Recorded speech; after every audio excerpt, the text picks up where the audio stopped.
ఇక్కడ 6 మంది మా చిన్నమ్మకు కొడుకులు, 4వ పిల్లలతోనే మా విషయన్న గారు.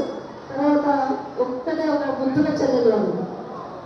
6 మంది అందులో ఒక చెల్లెలు. ఆ చెల్లెలు కూడా సొంత మా మామనామ కొడుకు ఇచ్చినారు దర్యాప్తులకు. అంత అది కాక ప్రభుత్వ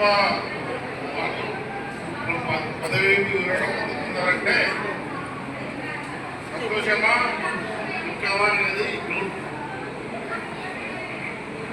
సంతోషమా దుఃఖమా అనేది డైలమా. కొంతమంది అంటారు సంతోషంగా రెడీతున్నాము, ఎలాంటి సమస్య లేవు. కొంతమంది అంటారు రెడీ చదువుకుంటే బాగుంటుంది. మా ఫ్రెండ్స్ చాలా మంది నేను బాలకి చెప్పాను. నా పేరు సయ్యద్ సిద్ధార్థ్ సార్, నెల్లూరు వెంకట సిద్ధయ్య, నేను నజీర్ వాళ్ళే స్నేహితులు, అంటే చెడ్డి దోస్తు. చిన్నప్పటి నుంచి పుట్టి పెరిగిన వాళ్ళు పెట్టిన దేవాదాయ శాఖ ఆఫీస్ కూడా మా ఇంట్లోనే వెంకటయ్య గారు పనిచేస్తున్నప్పటి నుంచి అక్కడే. ఎందుకంటే దేవాదాయ శాఖ అధికారుల గురించి, వాళ్ళ నిబద్ధత గురించి, వాళ్ళ కమిట్మెంట్ గురించి నాకు బాగా తెలుసు. నేను ముస్లిం అయినా వెంకట సుబ్బయ్య వల్ల ఆయన పనిచేసిన అన్ని దేవాలయాలు ప్రసాదాలు గుజరాత్లో ఆ విధంగా హిందూ దేవతల అనుగ్రహంలో పొందాను.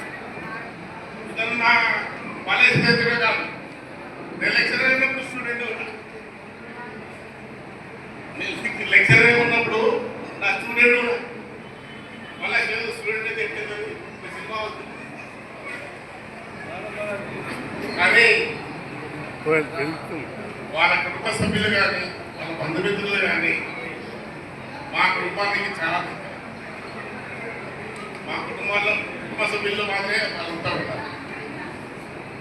ఇప్పుడు వచ్చిన ఏ కార్యక్రమం ఉన్నా చిన్న కార్యక్రమం వల్ల అందరూ పాల్గొంటాము,